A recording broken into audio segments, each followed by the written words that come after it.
नमस्कार दोस्तों, एक और नई वीडियो में आपका स्वागत है। 14 जून को सरकार ने एक नई स्कीम अनाउंस की इंडियन आर्म्ड फोर्सेस में रिक्रूटमेंट के लिए, और इस स्कीम का नाम था अग्निपथ स्कीम। दोस्तों, इस स्कीम को अनाउंस हुए कुछ घंटे ही गुजरे थे और पूरे देश के नौजवान सड़कों पर आ गए प्रोटेस्ट करने के लिए। दोस्तों, इन प्रोटेस्ट की वजह से काफी ज्यादा नुकसान भी हुआ, कुछ प्रोटेस्ट बहुत ही ज्यादा वायलेंट भी हो गए। लेकिन सबसे बड़ा सवाल यह है कि आखिर ये स्कीम इतनी कंट्रोवर्शियल क्यों है। आइए जानते हैं इस स्कीम के बारे में। अग्निपथ स्कीम के द्वारा हर साल 46,000 लोगों को इंडियन आर्म फोर्सेस के तहत रिक्रूट किया जाएगा। जो लोग 17.5 साल से लेकर 21 साल के हैं वो इसके लिए एलिजिबल हैं, और जो लोग इसमें सेलेक्ट होते हैं उनको बुलाया जाएगा अग्निवीर। दोस्तों, अब एक बात यहाँ पर जानने योग्य है कि ये जो रिक्रूटमेंट होगा ये सिर्फ नॉन कमीशन पोस्ट के लिए है, जैसे कि सिपाही और नायक की जो रैंक होती है। इंडियन आर्मी में जो रैंक्स होती हैं वो आप इस पिक्चर में देख सकते हैं। अग्निवीर्स को सिर्फ नीचे वाले रैंक्स के लिए रिक्रूट किया जाएगा। दोस्तों, इन रिक्रूट्स को जो सैलरी मिलेगी वो होगी 30,000 रुपए पर मंथ, और चौथे साल तक पहुंचते पहुंचते ये हो जाएगी 40,000 रुपए पर मंथ। इसके अलावा जब सोल्जर्स 4 साल बाद इस नौकरी को छोड़ेंगे तो उन्हें लगभग सरकार से 11 लाख रुपया दिया जाएगा। अब दोस्तों, ये 11 लाख रुपए जो मिलेंगे ये पूरा पैसा सरकार की तरफ से नहीं है, इसमें से 30% पैसा आपकी मंथली सैलरी में से भी आता है। अब सबसे बड़ा सवाल यहाँ पर यह है कि 4 साल बाद सोल्जर्स नौकरी क्यों छोड़ेंगे। तो यही इस स्कीम की सबसे बड़ी प्रॉब्लम है। दोस्तों, ये अग्निवीर स्कीम बस 4 साल के लिए ही है। इन 4 सालों के बाद सरकार आपको 11 लाख रुपया देगी, एक सर्टिफिकेट देगी, और आपको बोल दिया जाएगा कि अब आप जाके दूसरी नौकरी ढूंढ सकते हैं। 75% अग्निवीर्स के साथ में यही होने वाला है। सरकार ने कहा है कि 25% अग्निवीर्स को रिकंसीडर किया जाएगा फुल टाइम सर्विस के लिए। दोस्तों, सरकार ने कहा है कि वो जनता को एम्प्लॉयमेंट देगी, यहाँ पर एम्प्लॉयमेंट जनरेशन होगा, लेकिन असलियत यही है कि इन 75% अग्निवीर्स को 4 साल बाद नौकरी से निकाल दिया जाएगा और उन्हें फिर से 4 साल बाद नौकरी ढूंढनी पड़ेगी। यहाँ पर जॉब सिक्योरिटी भी नहीं है और ना ही पेंशन है। और दोस्तों, यही वजह है कि देश का यूथ सड़कों पे क्यों आ गया है इस अग्निपथ स्कीम के खिलाफ प्रोटेस्ट करने के लिए। आज के हालात को देखकर लोगों को टेंशन है अपने फ्यूचर की। जब वो गवर्नमेंट नौकरी के बारे में सोचते हैं तो उन्हें एक विश्वास मिलता है कि गवर्नमेंट नौकरी लगने से उनका फ्यूचर सिक्योर हो जाएगा, उन्हें जॉब सिक्योरिटी मिलेगी। लेकिन अग्निपथ स्कीम के आने से जॉब सिक्योरिटी नहीं बची है।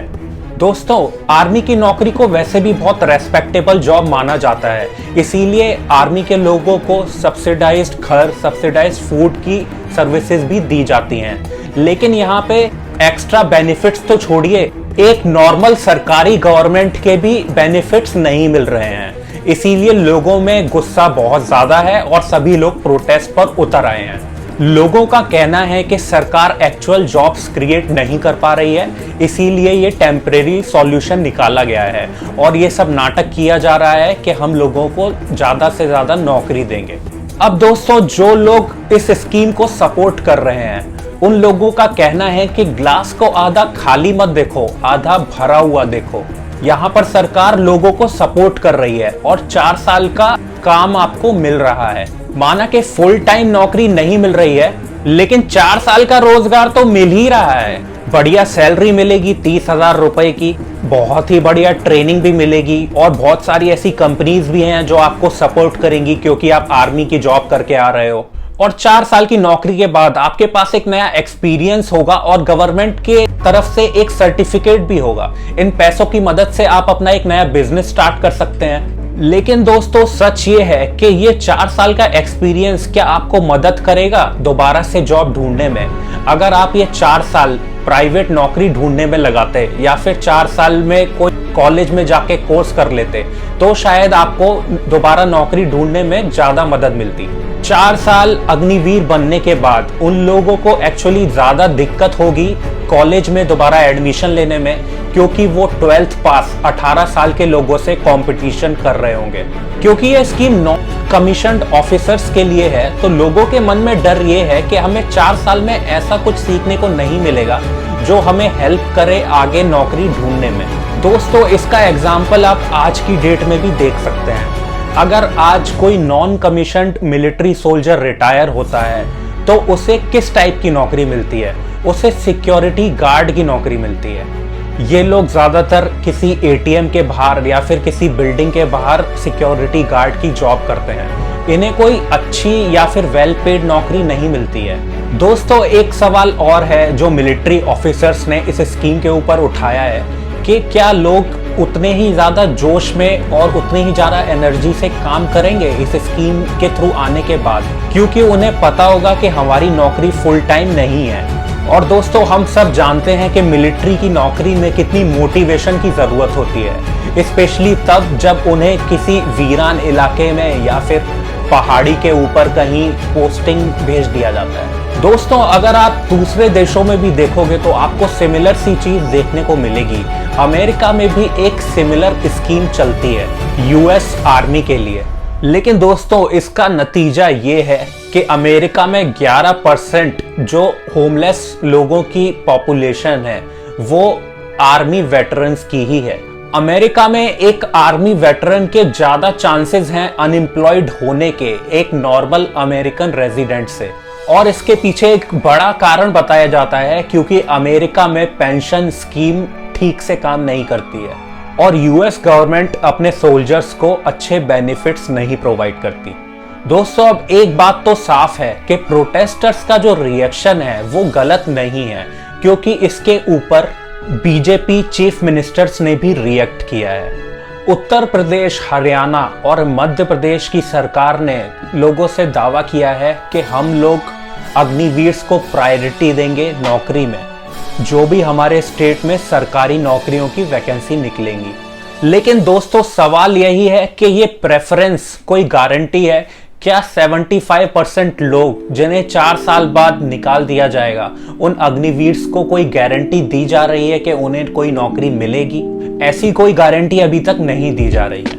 दोस्तों, एक सवाल ये भी उठता है कि सरकार इस अग्निपथ स्कीम को लेकर क्यों आई? इस स्कीम्स के क्या फायदे होंगे? सरकार इसके 3 फायदे बता रही है। पहला रीजन बताया गया कि मिलिट्री में जो एज बैलेंस है उसको ठीक करना है। आज की डेट में मिलिट्री में एक ऑफिसर की जो एवरेज एज है वो 32 इयर्स है। इस स्कीम के आने के बाद कम एज के लोग रिक्रूट करे जाएंगे जिससे कि एवरेज एज बैलेंस हो सके। इंडियन आर्मी फिर एक यंग एज के लोगों से बनेगी, लेकिन इस चीज का भी एक डिसएडवांटेज है कि उसमें एक्सपीरियंस लोग कम होंगे। दूसरा फायदा सरकार ने बताया है कि पेंशन लोड कम होगा मिलिट्री पे से। आज की डेट में करंट डिफेंस बजट है 5.25 लाख करोड़ रुपीस। इसमें से 1.2 लाख करोड़ सिर्फ पेंशन में दिया जाता है। डिफेंस एक्सपर्ट्स का कहना है कि आज की डेट में 55% बजट सिर्फ सैलरी और पेंशन में ही जाता है। तो अभी जो करंट सिस्टम चल रहा है उसमें हम काफ़ी ज़्यादा पेंशन दे रहे हैं मिलिट्री ऑफिसर्स को और सरकार उसे कट करना चाहती है। अगर सरकार नॉर्मल स्कीम के बजाय अग्निवीर स्कीम से लोगों को हायर करेगी तो सरकार को उन लोगों को पेंशन नहीं देना पड़ेगा और काफ़ी सारा पैसा उनका बच जाएगा। सरकार का कहना है कि वो इस पैसे को बचाकर मिलिट्री को मॉडर्नाइज करने में यूज़ करेगी। लोगों को पेंशन और सैलरीज ज़्यादा देने की बजाय एडवांस टेक्नोलॉजीज में पैसा इन्वेस्ट किया जाएगा। लेकिन दोस्तों, जनता का इसके खिलाफ काउंटर आता है कि अगर आपको पैसे ही बचाने हैं तो क्यों ना मिनिस्टर्स, एमपी, एमएलए की पेंशन्स कट कर दी जाए। अगर कोई पॉलिटिशियन एक टर्म के लिए भी एमपी, एमएलए बनता है तो उन्हें लाइफ लॉन्ग पेंशन दी जाती है। आखिर ऐसा क्यों है? आखिर पॉलिटिशियंस को यहाँ पर अग्निवीर क्यों नहीं बनाया जा सकता? ये लोग भी 5 साल तक एमपी, एमएलए बने रहें और उसके बाद उन्हें कोई पेंशन नहीं मिलनी चाहिए। उन्हें भी टाटा बाय बाय कर दिया जाए और बोल दिया जाए कि आप अब नई नौकरी ढूंढ लीजिए। दोस्तों, आप नीचे मुझे कमेंट करके बता सकते हैं कि आपकी इस टॉपिक के ऊपर क्या राय है। आपसे मुलाकात होगी नेक्स्ट वीडियो में, तब तक के लिए शुक्रिया।